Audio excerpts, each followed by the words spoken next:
4 years ago, when I was on Spark Notes, pretending I was reading Animal Farm, I read a great quote by George Orwell. He wrote, "Every generation imagines themselves to be more intelligent than the one that went before them and wiser than the one that came after them." Still remember it 4 years later. It's a good quote. And according to most anthropologists, we here today are last of the millennials. Those born in 2000 are officially known as Generation Z. So I thought maybe it would be neat to look back at us today. The kids that you raised as the last torchbearers are such a unique group, and see how we've been raised as and by our generation. I think the first thing anyone knows to say about millennials is that we're obsessed with technology. That may be true, but I wouldn't have it any other way.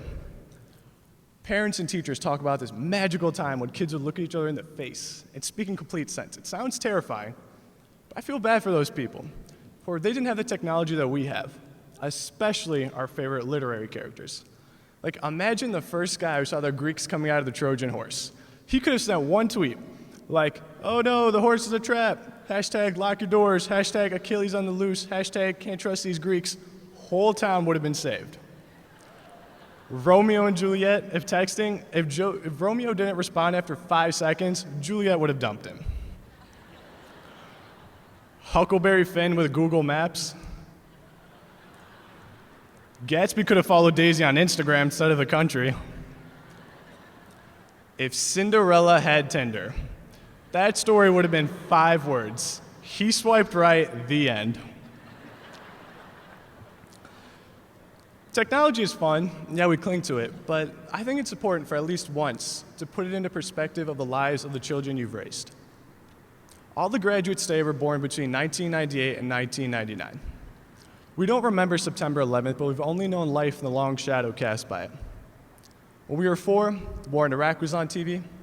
When we were 6, the war in Afghanistan. When we were 9, 10, our parents were losing their jobs and houses in the Great Recession.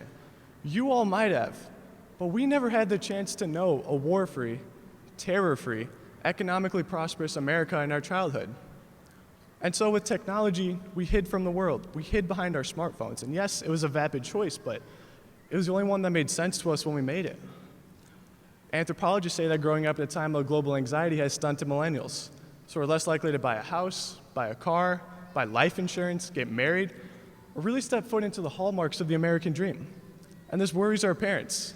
And it worries the people who sell those houses and those cars and those insurance policies. But no, honestly, I don't know any of us that are too worried by it. So to cheer things up, let's talk about what millennials are doing. Millennials are going to college at a higher rate than ever before. Millennials are graduating at a higher rate than ever before. Millennials have created more new jobs and more new businesses than any other generation before us. And actually, my favorite, millennials are on social media way less than Generation X. 18 to 34-year-olds are on social media way less than 35 to 49-year-olds, Mom. Millennials are more philanthropic with their time and money. Millennials are less racist, less sexist, less xenophobic, and less intolerant than any generation before. Millennials overall commit less crime than any generation before. Now, before you scoff and think to yourself, you guys aren't that great, take a moment to realize who raised us to be better global citizens and more open-minded. That was all you. Now, all of this isn't to say that we're the perfect generation, victim to everything and insulated from blame, but rather it's hopefully a helpful contextualization of our lives before we make the greatest leap of our lives.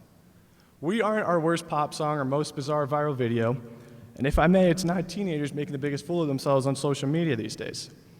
I think all we ask for you to know and understand is we're complex and complicated. We're young and we're trying our best, and we will always need your guidance and support. So please, always believe in us enough to give it. And now, to the class of 2017, my peers, I turn to you. Being a millennial has been an awesome privilege. There's no other time I would have wanted to be born. The world is literally at a turning point, and we have the ability as educated American youth to steer it towards progress and benefit to every person alive.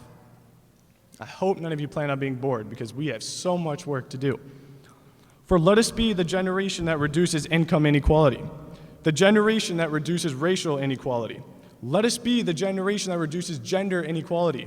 Let us be the generation that reduces the barriers of higher education, the generation that reduces hate crimes and sexual assault. Let us be the generation that puts diplomacy before war. Let us be the generation that leaves the environment in a better shape than we found it.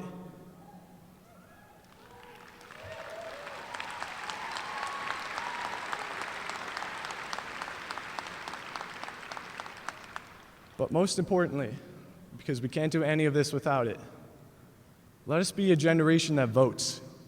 Locally or nationally, pick a side. Being a good person has no political party, but vote as though your life depends on it, because one day it will. Let's be a group of young men and women of the next great embodiment of the true American spirit, towards those who look, speak, and think like us, but more importantly, towards those who do not. For let us be kind, inclusive, and generous. Some of us will go on to lives and schools that are much less diverse in our time here at Crown. But today, while I have us all here, a mix of white, brown, and black, I would hope that in the future you can look back to now and remember that we were all one student body, and each of us is and always will be deserving of dignity, respect, and compassion.